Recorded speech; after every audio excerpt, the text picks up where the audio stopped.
حضرت خواجہ غریب نواز رضی اللہ تعالیٰ عنہ اس حجرے میں داخل ہوئے اور کونے میں بیٹھ گئے. وہاں بڑے بڑے مشائخ بیٹھے ہوئے تھے جو ان کی تربیت میں تھے. خواجہ عثمان ہارونی آنکھ بند کر کے وہ بیان کرتے تھے، وہ توحید پر بیان کر رہے تھے. اچانک آنکھ کھولی اور کہا گلستان توحید کا کوئی چمکتا ہوا ستارہ مجھے میری محفل میں دکھ رہا ہے، توحید کا کوئی علمبردار میری محفل میں مجھے نظر آ رہا ہے. آنکھ کھولی اور محفل سے اٹھے اور اس کونے پر جا کر غریب نواز کا ہاتھ پکڑ کر اٹھایا اور کہا مرحبا مرحبا، آؤ ہماری گدی پر بیٹھو. اجنبی تھے غریب نواز، انہیں پکڑ کر کے لائے. یہی تو ہم کہتے ہیں کہ اولیاء کاملین صرف ظاہر کو نہیں دلوں تک کو دیکھتے ہیں، ان کی نگاہیں اندر تک کو دیکھتی ہیں. حضرت خواجہ غریب نواز کو لایا اور اپنی گدی پر جب بٹھانا چاہے تو آپ کا جسم کانپنے لگا. حضرت خواجہ عثمان ہارونی نے کہا کہ تم میں نے جو بیان کیا ہے اس ادھورے بیان کو مکمل کرو. توحید پر بیان کر رہے تھے. حضرت خواجہ غریب نواز ان کے سامنے ہی کھڑے ہوئے اور باقی توحید پر جب بیان کرنے لگے. اللہ اکبر. روایت میں ہے کہ جتنے اس مجمع میں بیٹھے تھے مشائخ، سب کے سب وجد میں رب العالمین کی بارگاہ میں مہ ہو کر اپنے کپڑے پھاڑنے لگے ہیں حضرت خواجہ غریب نواز کے بیان پر. تب آپ نے حضرت خواجہ عثمان ہارونی رضی اللہ تعالیٰ عنہ نے کہا کہ اب میری زندگی کا اختتام آ چکا ہے، جس کا انتظار مجھے تھا وہ پہنچ چکا ہے، جس کی امانت میرے پاس تھی وہ سپرد کرنے کا وقت قریب آ چکا ہے. اب حضرت خواجہ غریب نواز رضی اللہ تعالیٰ عنہ کو اپنی گدی کے قریب بلاتے ہیں اور پوچھتے ہیں بیٹا معین الدین آسمان کی طرف دیکھو کیا دکھتا ہے؟ کہا آسمان دکھ رہا ہے. زمین کی طرف؟ کہا زمین دکھ رہی ہے. کہا جاؤ اور 1000 بار درود پڑھو، 1000 بار استغفار، 1000 بار قل هو اللہ. یہ پڑھایا اور کچھ وظیفے پڑھائے، یا قاضی الحاجات، یا شافع یا دافع البلیات، یا کافی المہمات. پڑھانے کے بعد غریب نواز کو پھر بلایا. اب اپنی انگلیاں خواجہ عثمان ہارونی نے غریب نواز کی پیشانی پر رکھا اور پوچھا اوپر دیکھو کیا دکھتا ہے؟ کہا غریب نواز نے یا خواجہ عثمان ہارونی مجھے عرش خدا تک دکھ رہا ہے. پہلا، دوسرا، تیسرا، چوتھا، پانچواں، چھٹا، ساتواں آسمان اور سدرۃ المنتہا عرش خدا نظر آ رہا ہے. زمین پر دیکھو کیا دکھتا ہے؟ کہا زمین کے 7 طبق اور تحت الثری تک مجھے نظر آتا ہے، جو زمین کا سب سے نچلا حصہ ہے. تو اس پیر کامل نے مرید کامل کو صرف 2 انگلیوں کے درمیان سے پوری منازل طے کرا دیا. اور اس کے بعد ایک 4 تر کی ٹوپی ہوتی تھی سلسلہ چشتیہ میں. اب تو سلسلہ چشتیہ کے وہ بزرگ ہیں کہاں؟ ہوں گے، یقیناً ہوں گے، لیکن آپ مجاوروں کو سلسلہ چشتیہ کے بزرگ مت سمجھ لینا. مجاور الگ چیز ہے، بزرگ الگ چیز ہے. مجاور کہتے ہیں آس پاس رہنے والے کو، یعنی جو بھی آس پاس رہتے ہیں. ابھی جیسے آپ سب میرے مجاور ہیں، میں آپ کا مجاور ہوں، یعنی قریب رہنے والے کو کہتے ہیں. بعد میں یہ نہیں کہنا کہ مفتی صاحب نے پورے پاک سائٹ والوں کو اپنا مجاور بنایا ہے. مجاور پڑوسی کو کہتے ہیں، پڑوسی. تو بہرحال غریب نواز رضی اللہ تعالیٰ عنہ کا سلسلہ چشتیہ جو ہے اس میں ایک 4 تر کی ٹوپی دی جاتی ہے. 4 تر کی ٹوپی کیا ہے؟ وہ حضرت خواجہ عثمان ہارونی رضی اللہ تعالیٰ عنہ نے وصیت کر کے دی ہے. ترک کا مطلب چھوڑ دینا، ترک کرنا، چھوڑ دینا. سب سے پہلی چیز ترک معاصی، ہر طرح کے شبہ اور حرام چیز کو بھی ترک کر دینا، ایک ترک. دوسرا ترک ہے دنیا کی ضرورت کی چیزیں بھی ترک کر دینا سوائے زندگی گزارنے کے. یعنی یوں سمجھ لیں کہ بہت سارا گھر بنانا، گاڑی بنگلے، یہ ساری چیزیں، یہ ترک، دوسرا ترک. تیسرا ترک آخرت کی زندگی کو بھی ترک کرنا اس میں لکھا گیا. حالانکہ سب جگہ مقصود ہے کیا؟ آخرت. لیکن سلسلہ چشتیہ میں فرمایا گیا آخرت کا ترک، یعنی تمہیں روز محشر کا وہ خوف نہ ستائے، سورج کے قریب ہونے کا ڈر، جہنم کے ہولناک ہونے کا ڈر، زمین کے پیتل اور تانبے کا ہونے کا ڈر، یہ سب ڈر نکلے. آخرت کو اگر یاد کرے تو صرف اپنے خدا کے لیے، صرف میرے رب العالمین کے لیے، باقی سب چیزیں ترک۔ 3 ترک، اور چوتھا ترک ہے خواہشات نفس۔ فرماتے ہیں جو چیز تمہارا نفس پسند کرے اسے ترک کرنا۔ وہ کہتے ہیں جب 4 یہ ترک کوئی کر دے تو اسے سلسلے چشتیہ کی 4 ترکی ٹوپی پہنائی جاتی تھی۔ وہ حضرت خواجہ غریب نواز کو ان کے مرشد نے پہنائی۔ اب یہاں کسی کو بھی پکڑ کے پہنا دیتے ہیں جو سارے خواہشات کا بادشاہ ہے، شیطانوں کو بھی پہناتے ہیں معاذ اللہ رب العالمین۔ کوئی نیتا جائے، لیڈر جائے، اسے بھی غریب نواز کی وہ چھوٹی سی چادر کو لپیٹ دیتے ہیں۔ 4 تر کی ٹوپی تو اب ملے گی بھی نہیں۔ اس ٹوپی کا کمال بہت ہی عجیب ہے کہ مشائخ نے لکھا ہے کہ وہ 4 تر کی ٹوپی پہننے والا سلسلہ چشتیہ میں قبرستانوں کے پاس سے گزرتا تھا تو قبروں والے اٹھ کر بیٹھ جائیں اور قبروں کے حالات وہ دیکھ لیتا، جس کو یہ ٹوپی پہنائی گئی 4 تر کی ٹوپی۔ اس لیے کہ جب اس نے دنیا کو سب ترک کیا تب یہ ٹوپی اسے دستیاب ہو۔ یہ خرقہ خلافت ہے۔ بہرحال حضرت خواجہ غریب نواز رضی اللہ تعالیٰ عنہ مدینہ طیبہ میں اپنے شیخ، اپنے مرشد کی بارگاہ میں 2.5 سال تک رہے۔ آپ کے مرشد گرامی جب وفات پا چکے تو اس کے بعد حضور اکرم صلی اللہ تعالیٰ علیہ وسلم کے دربار سے اتنا لگاؤ تھا کہ روزانہ غریب نواز میرے آقا صلی اللہ تعالیٰ علیہ وسلم کے حاضری فرماتے اور دیدار فرماتے تھے، روز دیدار کرتے۔ وہ کیوں نہ دیدار کرے، ان کے وہ دادا بھی ہیں، ان کے وہ نانا بھی ہیں۔ سرکار دو عالم صلی اللہ تعالیٰ علیہ وسلم کی اس عطا پر وہ خوش تھے مدینے میں۔ اچانک ایک دن حضور اکرم صلی اللہ تعالیٰ علیہ وسلم کی زیارت میں مشغول تھے۔ رسول کریم صلی اللہ تعالیٰ علیہ وسلم کا حکم آیا، معین الدین تمہیں مدینہ چھوڑنا ہوگا۔ بے اختیار رونے لگے، زار و قطار رونے لگے۔ کہا یا رسول اللہ مجھ سے خطا ہو گئی، مجھ سے کوئی گناہ ہو گیا۔ کہا نہ، خطا نہیں، بلکہ میری خوشبو تمہیں ہند تک پہنچانا ہوگا۔ حضور صلی اللہ تعالیٰ علیہ وسلم نے جب سرکار غریب نواز کو ان کے خواب میں یہ بشارت دی تو ہندوستان سرکار غریب نواز اس وقت آئے بھی نہیں تھے۔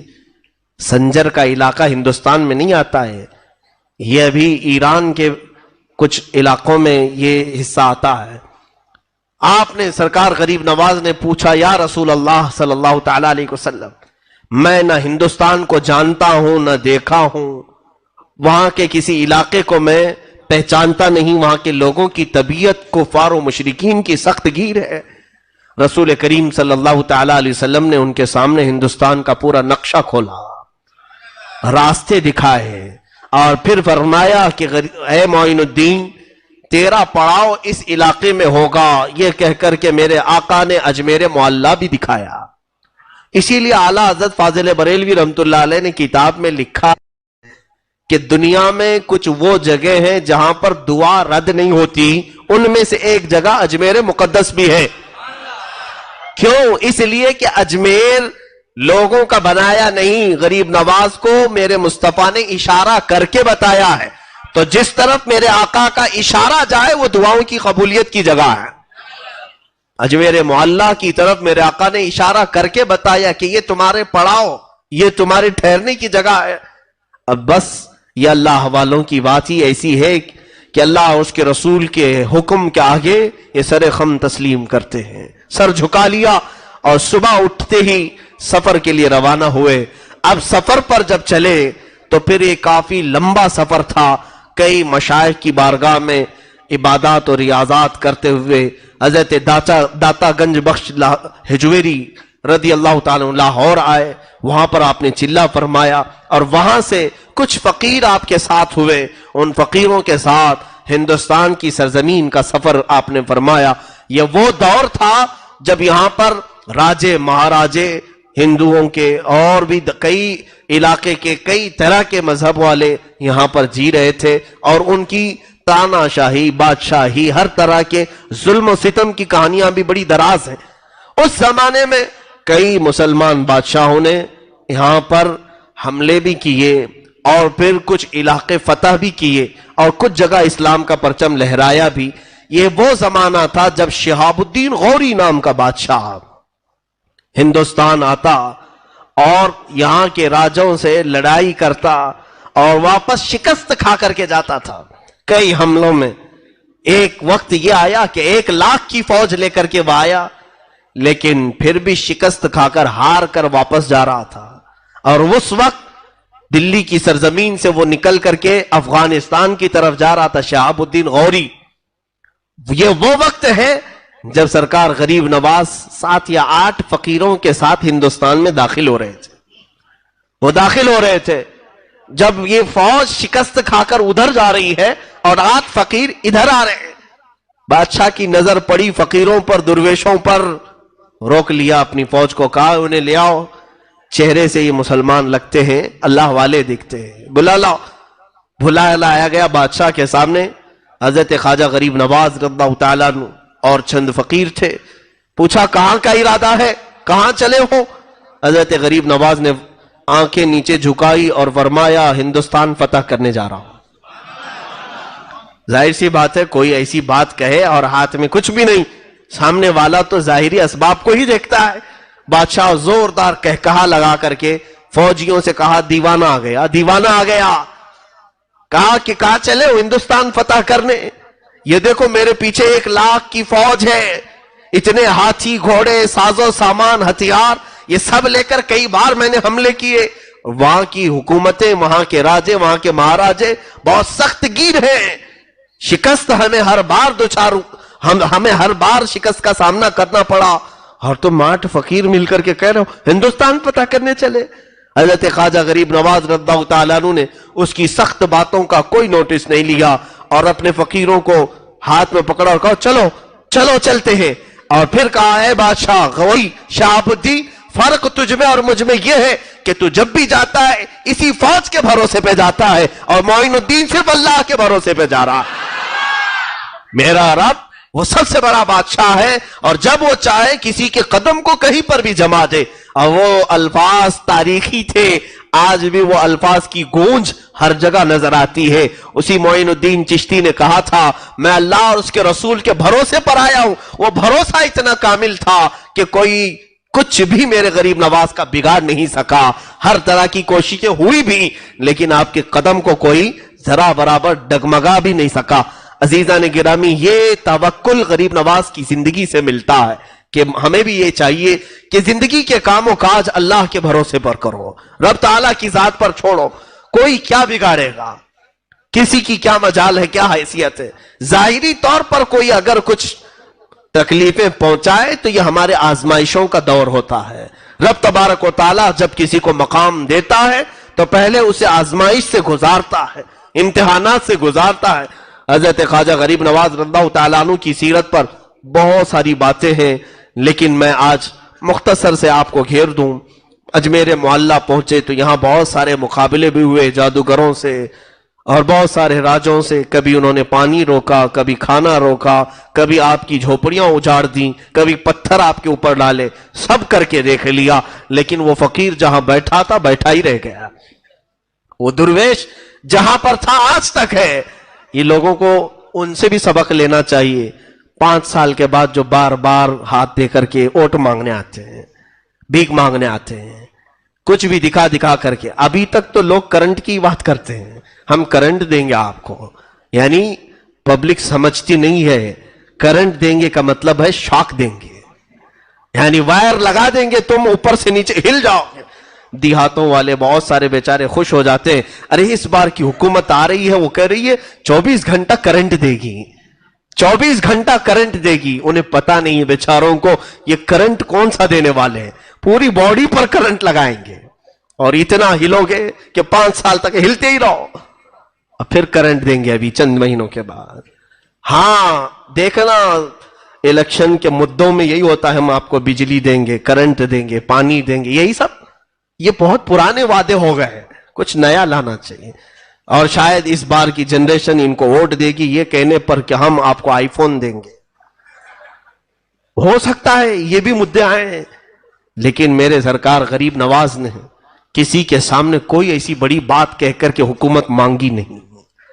کبھی کسی پر ظلم کر کے یا کسی کو مار کر کے اپنا تخت بچھایا نہیں یا اپنی کرسی بٹھائی نہیں. یہ تو رب ذوالجلال نے انہیں بٹھایا ہے کہ کوئی ہلا نہیں سکا کرسی، اور چاہے کوئی بھی آئے لیکن وہ سر جھکا کر آج بھی اس بادشاہ اعظم کے دربار میں پہنچتا ہے۔ انگریزوں میں جب یہاں 200 سال تک تھے، ایک بڑا مشہور رائٹر ہے، انگریز تاریخ لکھتا ہے، وہ واپس انگلینڈ جا کر کے ایک کتاب لکھا ہے اور کہا ہے ہندوستان میں بہت عجیب و غریب چیزیں میں نے دیکھا ہے، تاج محل ہے، فلاں محل ہے، اور بھی بہت ساری چیزیں، لیکن ایک بہت انہونی بات مجھے نظر آئی۔ اس تاریخ میں وہ لکھتا ہے کہ راجستھان کا علاقہ اور اجمیر ایک شہر ہے، وہاں پر ایک قبر بنی ہے اور وہ سب پر حکومت کر رہی ہے۔ اس انگریز نے لکھا ہے کہ ہم نے زندوں کو حکومت کرتے ہوئے دیکھا ہے، لیکن ہندوستان میں ایک قبر حکومت کر رہی ہے۔ اس کی نظر میں قبر ہے، لیکن ہماری نظر میں وہی جنت الفردوس ہے۔ یقیناً وہ اعلیٰ مقام پر پہنچے ہوئے ہیں جنت الفردوس میں۔ عزیزان گرامی، سرکار غریب نواز رضی اللہ تعالیٰ عنہ کی حکومت جو دلوں پر قائم ہے، ہم میں سے کون انہیں دیکھا ہے؟ ہمارے باپ داداؤں میں سے کون انہیں دیکھا ہے؟ لیکن نام آتے ہی کیسے محبت سے ہم جھوم جاتے ہیں، کیسے ادب ہمارے اندر آتا ہے۔ اس بات کو یاد رکھنا کہ محبتیں دلوں میں ڈالنا انسانوں کا کام نہیں، یہ رب العالمین کا کام ہے۔ اللہ رب العزت کسی کو زندہ رکھنا چاہے، صدیاں گزر جائیں گی لیکن اس کا نام باقی رکھے گا، اور کسی کو مارنا چاہے، کل مرا ہے آج بھول جاؤ گے، سال نہیں بیتے گا کہ اس کی قبر کی تختی بجھ جائے گی۔ لوگ گزرنے والے اب فاتحہ پڑھنے والے بھی نہیں رہ جائیں گے۔ جب کسی کو مولا بھلانا چاہے ایسے بھلا دے گا۔ کیا ہندوستان کی تاریخ میں ایسے بڑے بڑے بادشاہ نہیں آئے؟ میں سب کی بات کر رہا ہوں، چاہے وہ کافر ہو چاہے مسلمان ہو، جنہوں نے نفع کا کام کیا انہیں اللہ نے ہمیشہ باقی رکھا، اور جنہوں نے تکلیف پہنچائی اور کچرے کا کام کیا ہے انہیں اللہ تعالیٰ نے ذلیل کیا اور برباد کیا۔ کچھ لوگوں کے نام اگر برائی سے آج لیے بھی جاتے ہیں تو اس لیے کہ لوگوں کو عبرت ہو جائے کہ تم ایسے نہ بنو۔ عزیزان گرامی وقار، سرکار غریب نواز رضی اللہ تعالیٰ عنہ کی شان کریمانہ اور ایسی کہ بابا فرید الدین گنج شکر فرماتے ہیں میں نے تقریباً 20 سال غریب نواز کو دیکھا، ایک بار بھی آپ کو غصہ آتے ہوئے نہیں دیکھا، کبھی غصے میں کسی کو بات کرتے نہیں دیکھا۔ جب کبھی کوئی آتا، حتیٰ کہ آپ کی مجلس میں ایک مرتبہ ایک آدمی قتل کرنے کی ارادے سے چھری اندر لے کر کے آیا ہے، زہر میں اچھی طرح سے بجھا کر کے، اور محفل میں بیٹھے اور لوگ اٹھتے گئے، اسے اچھا موقع تھا۔ سرکار غریب نواز نے اپنا چہرہ اٹھایا اور اس کی طرف دیکھ کر کہا، میاں جس کام کے لیے آئے وہ کام پورا کر لو، آپ جس کام کے لیے آئے وہ پورا کر لو۔ اس کے ہاتھ پیر کانپنے لگے۔ یہ کشف تھا سرکار غریب نواز کا جو دل کی حالت کو جان لیا۔ کہا اٹھو، جس کام کے لیے تم آئے وہ پورا کر لو۔ اٹھا تو چھری گر گئی، کانپنے لگا، اور حضرت غریب نواز نے اٹھایا اور چھری دیا اور کہا میں تمہارے ساتھ سخت لہجے میں بات نہیں کر سکتا، کہیں تمہارا دل ٹوٹ نہ جائے۔ اور یہی وہ محبت کے جملے تھے جو اس کا دل پگھلا گئے، اور ایسا مرید ہوا کہ زندگی بھر غریب نواز کے ساتھ رہا، اور آپ نے اسے حج بھی بھیجا، اور حج کے دوران اس کا انتقال ہوا، مکہ مکرمہ میں اس کے دفن بھی ہوا۔ جس نے قتل کی ارادہ کیا، یعنی سچ بتاؤ کہ غریب نواز کی سیرت سننے کے بعد میرے آقا کی یاد آتی ہے نہیں؟ رسول کریم صلی اللہ علیہ وسلم، بچپن کا حال ہے، بچپن میں چھوٹے سی عمر میں سرکار غریب نواز رضی اللہ تعالیٰ عنہ کے والدین بہت اچھے خوشحال گھرانے میں تھے۔ جب آپ عیدگاہ جا رہے تھے تو ایک بچے کو دیکھا جو پھٹے پرانے کپڑوں میں رو رہا تھا عیدگاہ میں۔ غریب نواز رضی اللہ تعالیٰ عنہ نے اس کا ہاتھ پکڑا اور پھر کیا بات کی، کہا کہ دیکھو آج عید ہے، ایسا کرتے ہیں آدھا آدھا کر لیتے ہیں، آدھے میرے کپڑے تم لے لو، آدھے تمہارے کپڑے مجھے دے دو۔ اپنے آدھے کپڑے اسے دے دیے، جبہ اسے دیا، نیچے کی تہبند یا جو بھی رہی وہ آپ نے عمدہ قسم کی پہنی، اور پھٹا ہوا اس کا کپڑا اپنے زیب تن کر لیا اور اپنا اس کو دیا، اور کہا یوں مت سمجھنا کہ میں سب دے دیا، آدھا تیرا آدھا میرا، دونوں ہم برابر برابر ہیں۔ یہ بچپنے کے حالت میں غریب نواز، اسی لیے غریب نوازی جو ہے آپ کی پیدائشی تھی۔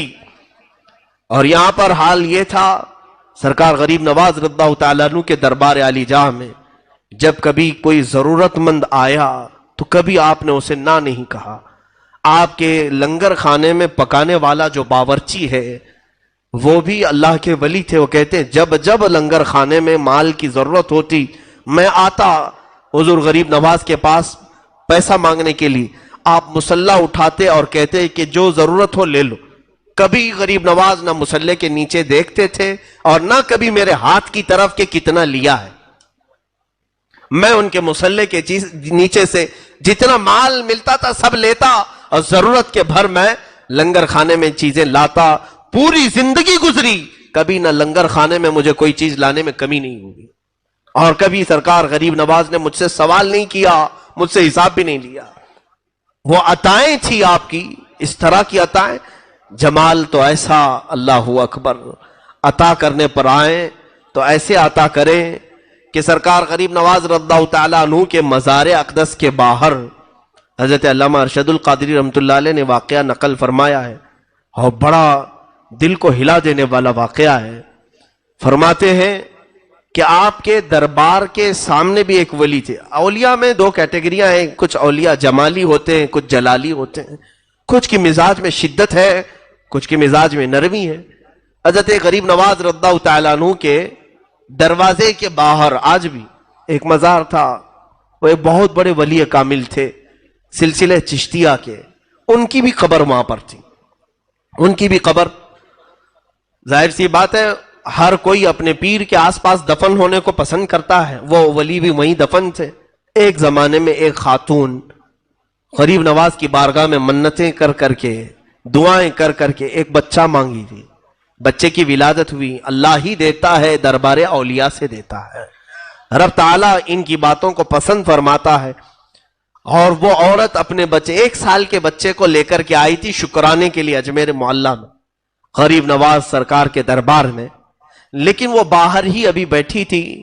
جو ولی کامل غریب نواز کے سلسلے میں تھے, ان کا نام میں ذکر نہیں کر رہا ہوں, وہ باہر جہاں ان کی قبر تھی وہاں وہ عورت بیٹھی تھی. ان کی قبر کے پاس بچے نے پیشاب کر دیا.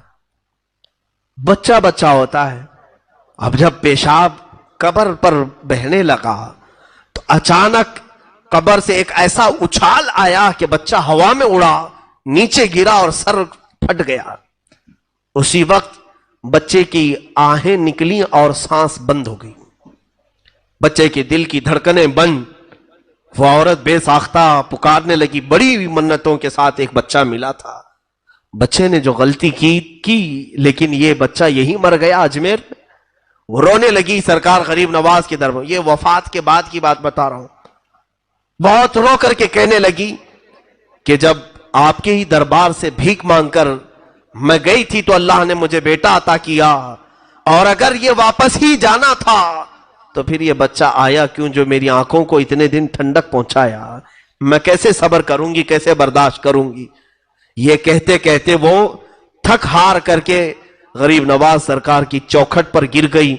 تو اس کے بعد اچانک فقیروں میں آواز آئی, بچہ حرکت کر رہا ہے, بچہ حرکت کر رہا ہے. جب آ کر کے اٹھا کر کے دیکھے تو وہ بچہ زندہ تھا, اس کی سانسیں چل رہی تھی. رونے لگا اور وہ بچے کو سینے سے لگا کر دوسری طرف پانی پلانے کے لیے گئی. ساری بھیڑ اس بچے کو دیکھنے گئی. اچانک اس ولی کی قبر پھٹ گئی جو دروازے کے باہر تھے. قبر پھٹی اور وہاں سے ایک بزرگ نکلے اور کسی کو دکھائی نہ پڑے, اوجھل ہو گئے اور قبر ویسی کی ویسی رہ گئی. اور اس کو بعد میں لوگوں نے ڈھانک دیا. موجود مشائخ اور اولیاء جو تھے ان سے لوگوں نے سوال کیا کہ کیا ماجرا, ہمیں کچھ سمجھ میں نہیں آیا. تو ان بزرگوں نے ڈرتے ڈرتے کہا بات در حقیقت بادشاہ اعظم کی ہے, سلطان اعظم کی ہے. یہ خاتون آئی تھی, یقیناً ان سے مانگا تھا غریب نواز سے. سلطان کی عطا تھی, غریب نواز کی عطا تھی. جو بچہ دیا وہ شکرانے کے لیے آئی, لیکن اس کے بچے نے پیشاب کر کے ان کے دربار میں رہنے والے ایک ولی کی قبر کی بے حرمتی کر دی. تو اس ولی کو برداشت نہ ہوا, جلال میں انہوں نے قبر سے ہاتھ اٹھایا تو بچہ اچھل کر کے گرا اور مرا. لیکن سرکار غریب نواز کو اس خاتون کا رونا دیکھا نہ گیا, اور غریب نواز نے رب ذوالجلال کی بارگاہ میں عرض کی, مولا اس بچے کو تقدیر شبہ مبرم سے تو عمر عطا فرما. رب تعالیٰ نے پھر سے اسے سانسیں جاری فرمائی, اور جب بچہ زندہ ہوا غریب نواز نے اس اپنے سلسلے کے بزرگ سے مخاطب ہو کر کے فرمایا، اے میرے مرید، میرے سلسلے میں تو بیعت ہے، یقیناً تو بہت سالوں سے میرے پاس سو رہا ہے، لیکن یاد رکھ میرے پاس آنے والے ہر طرح کے لوگ آئیں گے، باادب بھی آئیں گے، بے ادب بھی آئیں گے، کسی کی بے ادبی تم سے دیکھی نہیں جاتی، اس لیے میرے دربار سے اٹھو اور بہت دور جا کے سو جاؤ۔ غریب نواز کا حکم آیا کہ میرے پاس آنے والے کئی طرح کے آئیں گے، تم سے ان کی بے ادبی بے دیکھی نہ جائے گی، اٹھو اپنی قبر سے دور جا کر کے سو۔ ان کی قبر پھٹی اور وہ اٹھے اور چلے گئے، وہاں قبر آج ہے ہی نہیں۔ علامہ ارشد القادری رحمت اللہ علیہ نے پورا واقعہ لکھا ہے، یہ سلطان الہند ہے جو ہم جیسے نکموں کی حاضری کو بھی آج قبول کرتے ہیں۔ کیا چور نہیں ہوتے وہاں پر؟ لوگ ہم سے یہ سوال کرتے ہیں، لوگ ان کی قبر کے پاس اتنی بے ادبی کر رہے ہیں، غریب نواز کے دربار میں شریعت کے خلاف بہت سارے کام ہوتے ہیں، ہم نے کہا نہیں ہو رہے، ہوتے ہیں، بہت سارے ایسے کام ہو رہے ہیں، چاہے وہ مجاوروں کے ذریعے سے ہو، چاہے وہ وہاں کے رہنے والے ٹھیکیدار چوروں سے ہو، یا پھر زانیوں سے ہو، گناہ کرنے والوں سے ہو۔ یقیناً اللہ رب العزت جب بندوں پر مہربان ہے تو اس کے اولیاء بھی اللہ کے بندوں پر ویسے ہی مہربان ہوتے ہیں۔ یہ غریب نواز لوگوں سے ناراض نہیں بلکہ ان کی توبہ کا انتظار کرتے ہیں، اس بندے کو ایک نہ ایک دن ٹھوکر لگے گی اور یہ پھر سے صحیح راستے پر آ جائے گا۔ حتیٰ کہ میں آپ کو بتاؤں، غریب نواز کے پڑوسی جو آپ کے مرید تھے، انتقال ہو گیا، جنازے میں آپ ساتھ میں جاتے تھے، جب بھی کسی کا انتقال ہو جنازہ اٹھاتے، تھوڑے قدم تو چلتے، ان کا مرید تھا، انتقال کیا، دفن تک ساتھ میں گئے۔ حضرت خواجہ بختیار کاکی فرماتے ہیں دفن کرنے کے بعد جب لوگ پلٹے تو آپ اکیلے قبر کے پاس کھڑے رہ گئے، تھوڑی دیر کے بعد چہرے کا رنگ بدل گیا اور اس کے بعد تھوڑی دیر کے بعد الحمدللہ الحمدللہ کہنے لگے۔ پوچھا مریدوں نے، حضور یہ کیا ماجرا ہے؟ کہا بیعت بھی، مریدی بھی عجیب چیز ہے، جو بیعت ہوتا ہے، پیر اور مرشد کی بیعت حاصل کرتا ہے، یہ بھی عجیب چیز ہے۔ کہا کیا ہوا؟ کہا کہ یہ میرا مرید انتقال کر گیا، جیسے ہی اسے قبر میں رکھا گیا عذاب کے فرشتے اتر آئے، عذاب کے فرشتے اتر آئے اور میں سہم کر کے پیچھے آ گیا کہ اب شاید اسے عذاب ہوگا۔ اسی اثنا میں میں نے اپنے مرشد گرامی خواجہ عثمان ہارونی کو دیکھا، اس کی قبر کے پاس حضرت خواجہ عثمان ہارونی وہ عذاب کے فرشتوں کو روک رہے ہیں کہ اسے عذاب نہ دو، یہ میرے مریدوں میں سے۔ کہتے ہیں وہ فرشتے کہنے لگے تھا تو آپ کے مریدوں میں سے، لیکن آپ کے طریقے پر نہیں تھا، آپ کے راستے پر نہیں چل رہا تھا۔ حضرت خواجہ عثمان ہارونی نے کہا مجھے میرے رب سے ملنے دو، مجھے میرے رب سے بات کرنے دو۔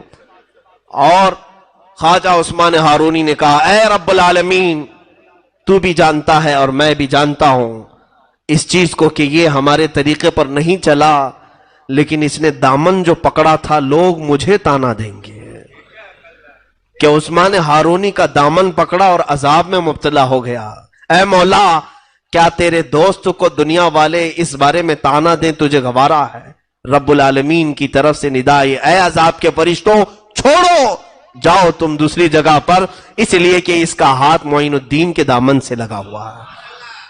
سرکار غریب نواز نے خود یہ واقعہ بیان کیا، کہا بیعت بھی عجیب چیز ہے۔ وہ غریب نوازی آج تک قائم ہے، اللہ ہمیں وہ عظمت و ہیبت ہمارے سروں پر ہمیشہ سلامت رکھے۔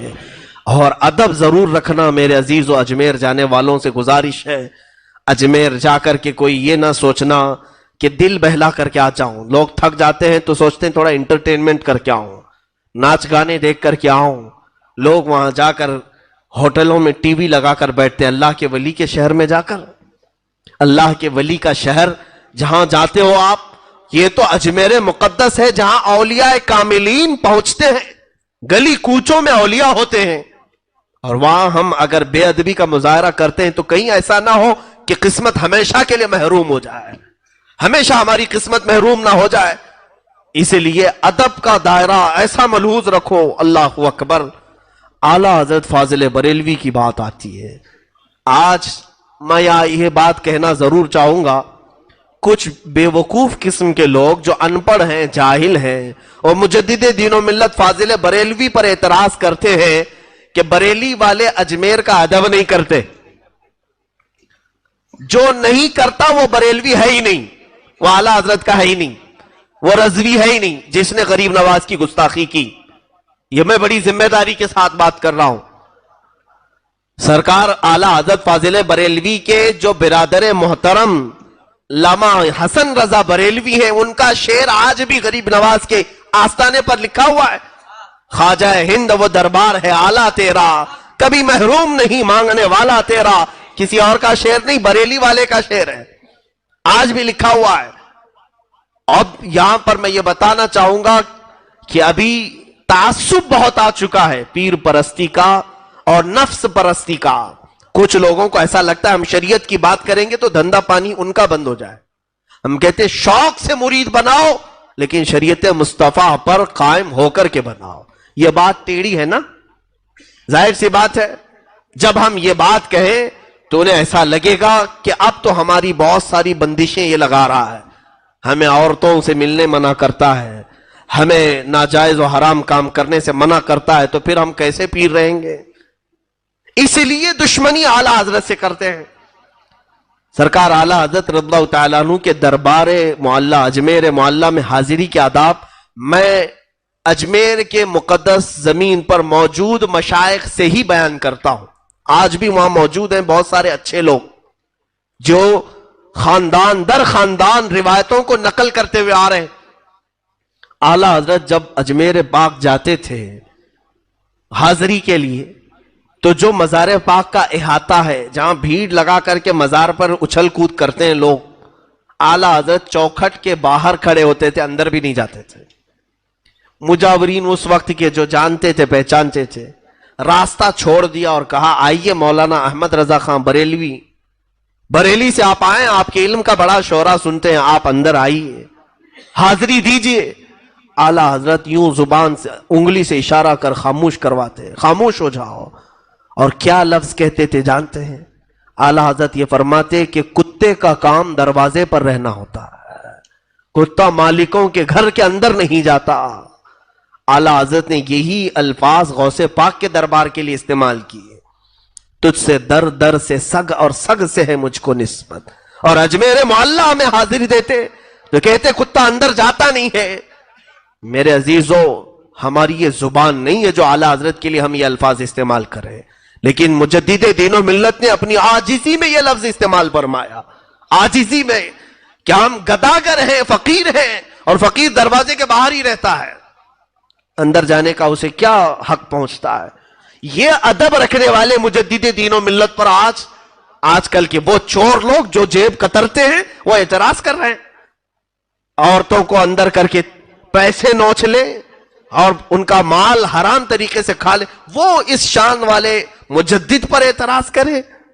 بہت افسوس کی بات ہے. پڑھو، علم حاصل کرو، جہالت سے توبہ کرو، اور تمہیں پتہ چل جائے گا کہ اولیاء کا ادب کیسے کرتے تھے.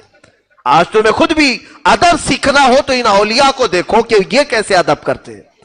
بہرحال سرکار غریب نواز رضی اللہ تعالیٰ عنہ کا آخری وقت تھا. پہلی رجب سے آپ اپنے اس حجرے میں بند ہو گئے جس میں آج آپ آرام فرمائیں. جہاں پر آپ کی قبر ہے یہی آپ کا گھر تھا، یہی آپ کی جھونپڑی تھی جس پر گنبد بنا ہے. یہ حجرے کے دروازے آپ نے بند کر لیے. پہلی رجب کو جو گئے، دوسری میں باہر نہیں، تیسری میں باہر نہیں، چوتھی میں نہیں، پانچویں میں نہیں، 6 رجب تک دروازہ نہیں کھلا. نہ کوئی پانی باہر سے گیا ہے، نہ کوئی کھانا باہر سے گیا ہے. مریدین انتظار میں تھے کہ شیخ اب نکلیں گے کہ اب تب نکلیں گے. 6 رجب تک ذکر اللہ کی آواز آتی تھی جو سرکار غریب نواز رضی اللہ تعالیٰ عنہ کا خاص ذکر تھا.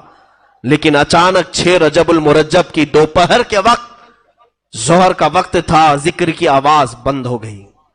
ذکر کی آواز بند ہوئی تو موجود جو آپ کے مریدین متوسلین تھے، دروازہ توڑ کر جب وہ اندر گئے تو دیکھا ایک چارپائی پر آپ نہایت ہی آرام سے سوئے ہیں. آپ کی پیشانی سے پانی کے قطرے ٹپک رہے ہیں اور جسم ایسا لگتا تھا جیسے کوئی غسل دے کر کے سلایا ہے. بہت ہی نفیس اور عمدہ خوشبو اس چارپائی سے آ رہی ہے، اور جو موجود بزرگ ہیں وہ فرماتے ہیں جیسے ہی ہم نے غریب نواز کو پیشانی پر بوسہ دینے کا ارادہ کیا، آپ کی پیشانی پر واضح طریقے سے یہ لکھا ہوا دیکھا، ھذا حبیب اللہ مات فی حب اللہ، یہ اللہ کا حبیب ہے، اللہ کی محبت میں چلا گیا۔ یہ جملہ آج بھی دربار غریب نواز کی چوکھٹ پہ لکھا ہوا ہے۔ آج جانا تو اس جملے کو دیکھنا کہ غریب نواز کی وفات کے وقت آپ کی پیشانی پر یہ جملہ لکھا ہوا تھا۔ وہ اللہ والا اللہ کی محبت میں دنیا سے گیا ہے اور ہزاروں کو نواز کر کے گیا، اب بھی نواز رہا ہے۔ دربار غریب نواز میں ہماری یہ عقیدت قبول ہو جائے۔ مولا ہم اجمیر پہنچ نہ سکے، ہم بڑی دور ہیں، مگر ہماری یہ آوازیں اجمیر تک تو پہنچا دے۔ اس غریب نواز کے دربار تک ہم غریبوں کی آہیں پہنچا دے، ہمارے سوالات وہاں تک پہنچا دے۔ اے رب ذوالجلال، عطا تو تو ہی کرتا ہے، مگر مولا دروازے غریب نواز سے ہم تیری بارگاہ میں سوال کرتے ہیں۔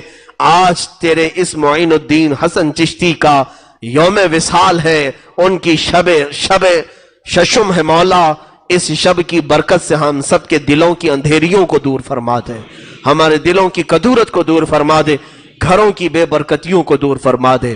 اللہم ربنا وآتنا ما وعدتنا علی رسلک ولا تخزنا یوم القیامہ انک لا تخلف المیعاد۔ ختم خواجگان کرنے کا میں نے آپ سے اعلان کیا تھا، مختصر طریقے سے با ادب ہو کر بیٹھ جائیں، دو زانو ہو کر، جیسے نماز میں قعدے میں آپ بیٹھتے ہیں۔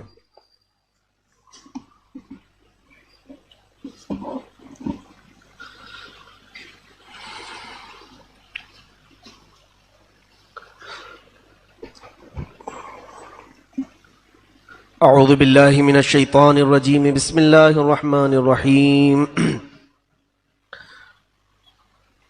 سارے لوگ درود مبارکہ 11 مرتبہ پڑھیں۔ اللہم صلی علی سیدنا محمد وآلہ واصحابہ وبارک وسلم، اللہم صلی علی سیدنا محمد وآلہ واصحابہ وبارک وسلم، اللہم صلی علی سیدنا محمد وآلہ واصحابہ وبارک وسلم، اللہم صلی علی سیدنا محمد وآلہ واصحابہ وبارک وسلم، اللہم صلی علی سیدنا محمد وآلہ واصحابہ وبارک وسلم، اللہم صلی علی سیدنا مولانا محمد وآلہ واصحابہ وبارک وسلم، اللہم صلی علی سیدنا محمد وآلہ واصحابہ وبارک وسلم، اللہم صلی علی سیدنا محمد وآلہ واصحابہ وبارک وسلم، اللہم صلی علی سیدنا محمد وآلہ واصحابہ وبارک وسلم۔ صلاۃ و سلام علیک یا رسول اللہ صلی اللہ تعالی علیہ وسلم۔ سورہ فاتحہ ایک مرتبہ۔ بسم اللہ الرحمن الرحیم، الحمد للہ رب العالمین، الرحمن الرحیم، مالک یوم الدین، ایاک نعبد و ایاک نستعین، اہدنا الصراط المستقیم، صراط الذین انعمت علیہم غیر المغضوب علیہم ولا الضالین، آمین۔ سورہ علم نشرح ایک مرتبہ۔ بسم اللہ الرحمن الرحیم، علم نشرح لک صدرک ووضعنا عنک وزرک الذی انقض ظہرک ورفعنا لک ذکرک فإن مع العسر يسرا إن مع العسر يسرا فإذا فرغت فانصب وإلى ربك فارغب۔ سورہ اخلاص، قل هو اللہ احد 11 مرتبہ۔ بسم اللہ الرحمن الرحیم، قل هو اللہ احد اللہ الصمد لم یلد ولم یولد ولم یکن له کفوا احد۔ بسم اللہ الرحمن الرحیم، قل هو اللہ احد اللہ الصمد لم یلد ولم یولد ولم یکن له کفوا احد۔ بسم اللہ الرحمن الرحیم، قل هو اللہ احد اللہ الصمد لم یلد ولم یولد ولم یکن له کفوا احد۔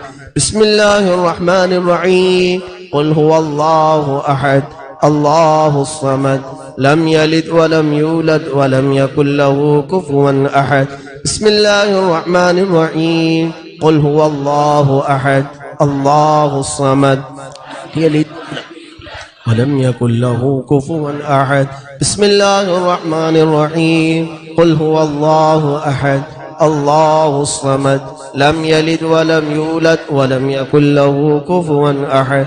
بسم الله الرحمن الرحيم. قل هو الله أحد الله الصمد لم يلد ولم يولد ولم يكن له كفوا أحد. بسم الله الرحمن الرحيم. قل هو الله أحد الله الصمد لم يلد ولم يولد ولم يكن له كفوا أحد. بسم الله الرحمن الرحيم. قل هو الله أحد الله الصمد لم يلد ولم يولد ولم يكن له كفوا أحد. بسم الله الرحمن الرحيم. قل هو الله أحد الله لم يكن له كفوا أحد. بسم الله الرحمن الرحيم. قل هو الله أحد الله الصمد لم يلد ولم يولد ولم يكن له كفوا أحد. ایک بار سورہ فاتحہ. بسم اللہ الرحمن الرحیم. الحمد للہ رب العالمین الرحمن الرحیم مالک یوم الدین إياك نعبد وإياك نستعين اهدنا الصراط المستقيم صراط الذين أنعمت عليهم غير المغضوب عليهم ولا الضالين آمين. درود پاک 11 بار. اللهم صل على سيدنا محمد وآله وأصحابه وبارك وسلم. اللهم صل على سيدنا محمد وآله وأصحابه وبارك وسلم. اللهم صل على سيدنا محمد وآله وأصحابه وبارك وسلم. اللهم صل على سيدنا محمد وآله وأصحابه وبارك وسلم. اللهم صل على سيدنا محمد وآله وأصحابه وبارك وسلم. اللهم صل على سيدنا محمد وآله وأصحابه وبارك وسلم. اللهم صل على سيدنا محمد وآله وأصحابه وبارك وسلم. اللهم صل على سيدنا محمد وآله وأصحابه وبارك وسلم. اللهم صل على سيدنا محمد وآله وأصحابه وبارك وسلم. اللهم صل على سيدنا محمد وآله وأصحابه وبارك وسلم. اللهم صل على سيدنا محمد وآله وأصحابه وبارك وسلم. ختم خواجگان کبیر جس میں رب العالمین کی بارگاہ میں ہم کئی اس کے اسماء حسنہ سے مدد کی طلب کریں گے. آپ تمامی حضرات نہایت ہی ادب و احترام کے ساتھ تصور میں یہ لائیں کہ آپ کے سامنے سرکار غریب نواز رضی اللہ تعالیٰ عنہ ہیں اور ان کے وسیلے سے آپ مولا کی بارگاہ میں اپنی جملہ پریشانیاں اپنی تمام مصیبتیں دور ہونے کی دعا کر رہے ہیں اور رب العالمین کے دربار میں آپ پکار رہے ہیں. وہ بادام ہوں تو تقسیم کر دیں. سب کے پاس جو بادام منگوائے گئے تھے وہ جو سب کو تقسیم کرے اور وظیفہ مکمل ہونے کے بعد اس بادام پر دم کر کے رکھ لیں. اب میں جس طرح سے پڑھاؤں اس انداز سے پڑھیں. بسم اللہ الرحمن الرحیم. یا قاضی الحاجات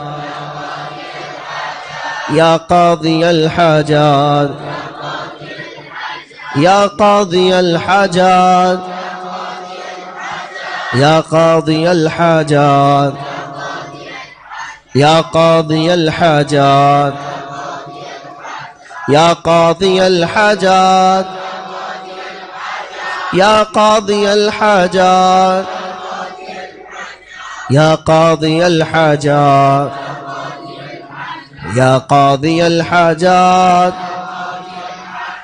یا قاضی الحاجات یا قاضی الحاجات یا رافع الدرجات یا رافع الدرجات یا رافع الدرجات یا رافع الدرجات یا رافع الدرجات یا رافع الدرجات یا رافع الدرجات یا رافع الدرجات یا رافع الدرجات یا رافع الدرجات یا رافع الدرجات یا دافع البلیات یا دافع البلیات یا دافع البلیات یا دافع البلیات یا دافع البلیات یا دافع البلیات یا دافع البلیات یا دافع البلیات یا دافع البلیات یا دافع البلیات یا دافع البلیات یا ولی الحسنات یا ولی الحسنات یا ولی الحسنات یا ولی الحسنات یا ولی الحسنات یا ولی الحسنات یا ولی الحسنات یا ولی الحسنات یا ولی الحسنات یا ولی الحسنات یا ولی الحسنات یا کافی المہمات یا کافی المہمات یا کافی المہمات یا کافی المہمات یا کافی المہمات یا کافی المہمات یا کافی المہمات یا کافی المہمات یا کافی المہمات یا کافی المہمات یا کافی المہمات یا مسبب الاسباب یا مسبب الاسباب یا مسبب الاسباب یا مسبب الاسباب یا مسبب الاسباب یا مسبب الاسباب یا مسبب الاسباب یا مسبب الاسباب یا مسبب الاسباب یا مسبب الاسباب یا مسبب الاسباب یا شافی الامراض یا شافی الامراض یا شافی الامراض یا شافی الامراض یا شافی الامراض یا شافی الامراض یا شافی الامراض یا شافی الامراض یا شافی الامراض یا شافی الامراض یا شافی الامراض یا حل المشکلات یا حل المشکلات یا حل المشکلات یا حل المشکلات یا حل المشکلات یا حل المشکلات یا حل المشکلات یا حل المشکلات یا حل المشکلات یا حل المشکلات یا حل المشکلات یا مجیب الدعوات یا مجیب الدعوات یا مجیب الدعوات یا مجیب الدعوات یا مجیب الدعوات یا مجیب الدعوات یا مجیب الدعوات یا مجیب الدعوات یا مجیب الدعوات یا مجیب الدعوات یا مجیب الدعوات یا ارحم الراحمین یا ارحم الراحمین يا أرحم الراحمين يا أرحم الراحمين يا أرحم الراحمين يا أرحم الراحمين يا أرحم الراحمين يا أرحم الراحمين يا أرحم الراحمين يا أرحم الراحمين يا أرحم الراحمين يا آمين الخير يا آمين الخير يا آمين الخير يا آمين الخير يا آمين الخير يا آمين الخير يا آمين الخير يا آمين الخير يا آمين الخير يا آمين الخير يا آمين الخير بگرداب بلا افتادہ کشتی ضعیفان شکستارا تو پشتی بحق خواجہ عثمان ہارونی مدد کن یا معین الدین چشتی مدد کن یا معین الدین چشتی مدد کن یا معین الدین چشتی مدد کن یا معین الدین چشتی مدد کن یا معین الدین چشتی مدد کن یا معین الدین چشتی مدد کن یا معین الدین چشتی مدد کن یا معین الدین چشتی مدد کن یا معین الدین چشتی مدد کن یا معین الدین چشتی بحق خواجہ عثمان ہارونی مدد کن یا معین الدین چشتی خواجہ ہند وہ دربار ہے اعلیٰ تیرا کبھی محروم نہیں مانگنے والا تیرا خواجہ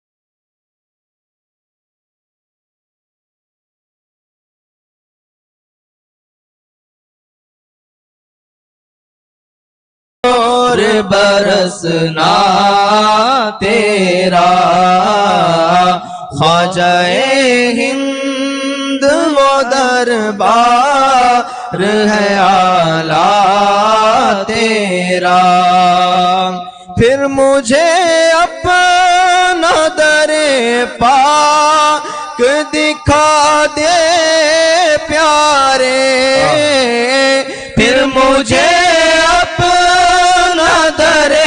پاک دکھا دے پیارے پھر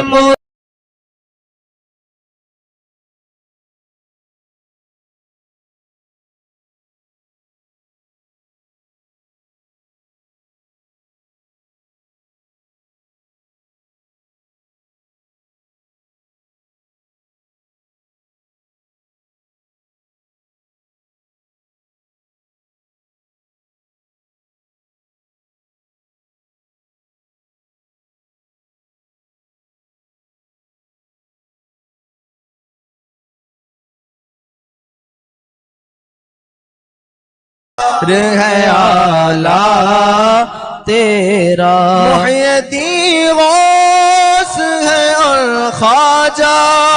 معین دین ہے، محی الدین غوث ہے اور خواجہ معین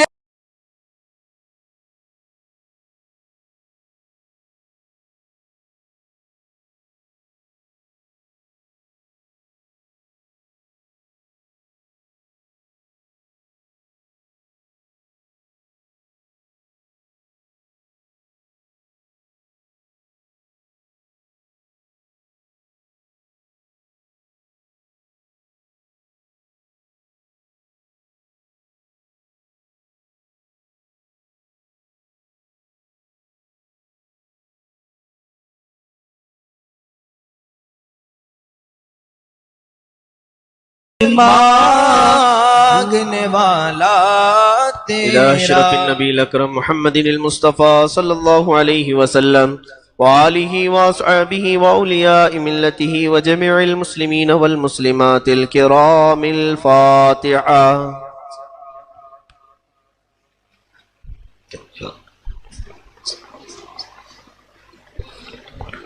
الہ العالمین رب العالمین، ہم نے جو کچھ بھی تلاوتیں کی ہیں، جو کچھ بھی اس مسجد پاک میں ذکر و اذکار، درود و سلام بیان کیا ہے، مولا سب کو اپنی بارگاہ میں شرف قبولیت عطا فرما. جو کچھ اس میں غلطیاں، کوتاہیاں، کمیوں، بیشیاں ہوئی ہیں، اپنے فضل و کرم سے معاف فرما.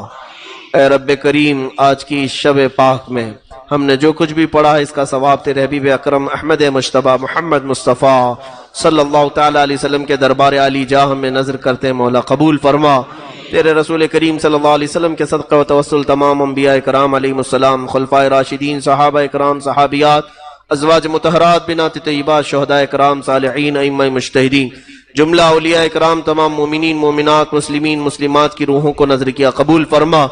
خصوصاً بالخصوص سلطان الہند، معین الہند، عطا رسول، غریب نواز سرکار معین الدین حسن چشتی قدس اللہ سرہ الشریف رضی اللہ تعالیٰ عنہ وارضاہ عنا، اجمیری کی بارگاہ میں نظر ہے، مولا قبول فرما.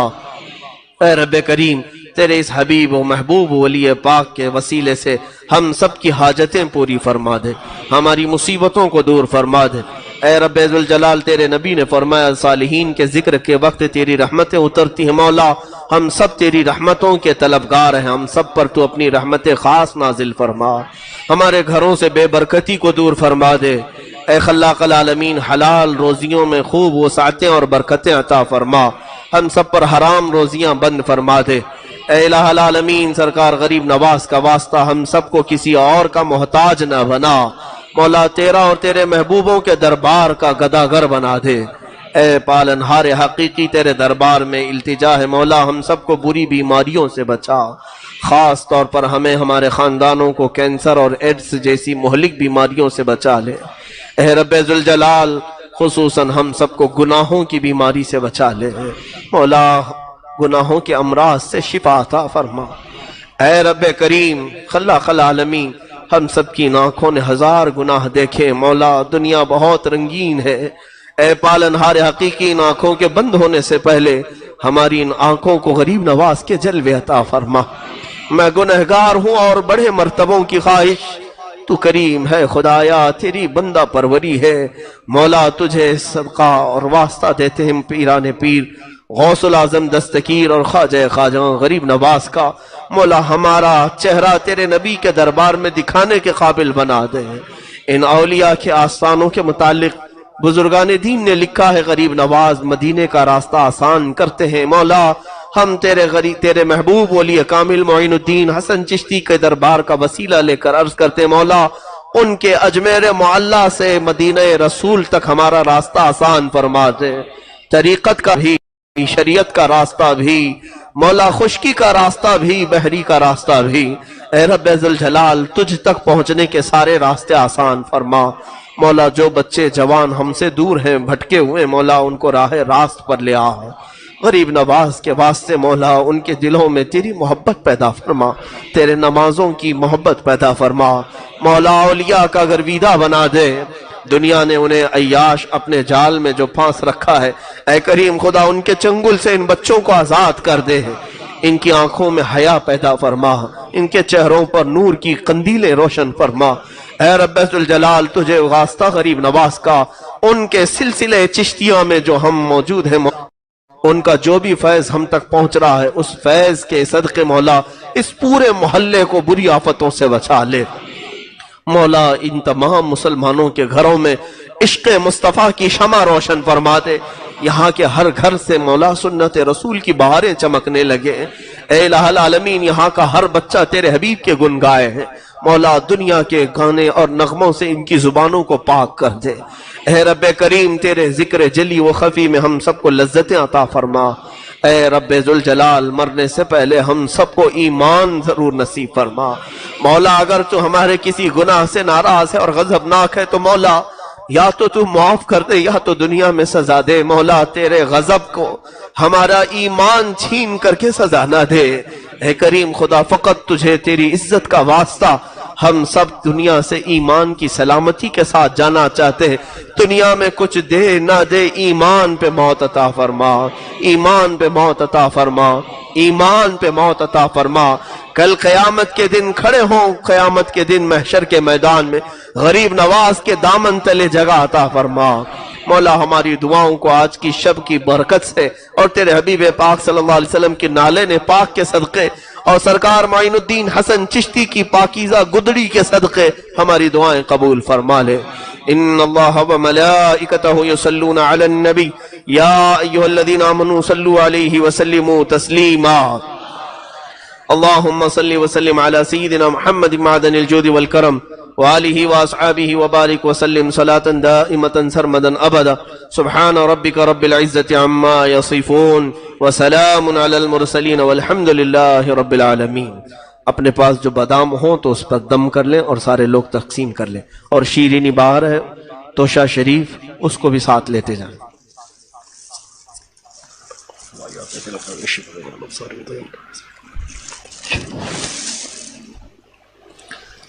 سلام کے لیے کھڑے ہو جائیں۔ یا نبی سلام علیکم دو شعر۔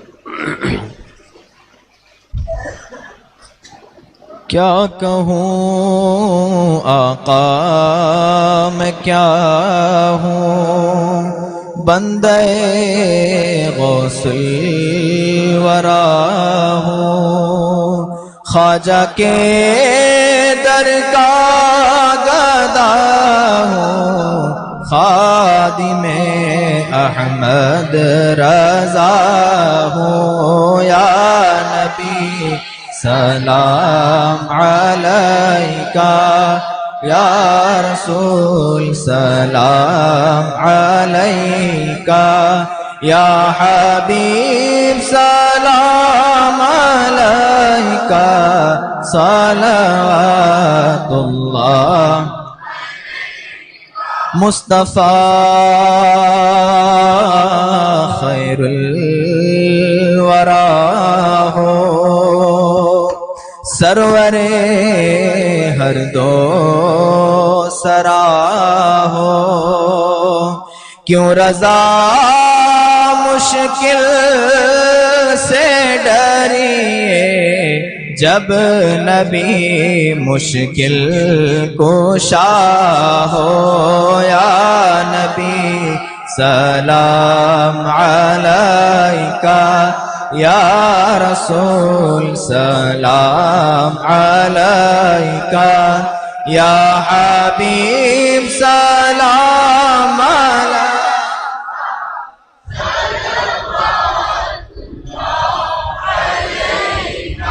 دعواهم فيها سبحانك اللهم وتحيتهم فيها سلام وآخر دعواهم ان الحمد لله رب العالمین۔ جب میں واپسی ہو یا اللہ، جب میں واپسی ہو یا اللہ، لب پہ جاری ہو بس لا الہ الا اللہ محمد رسول اللہ۔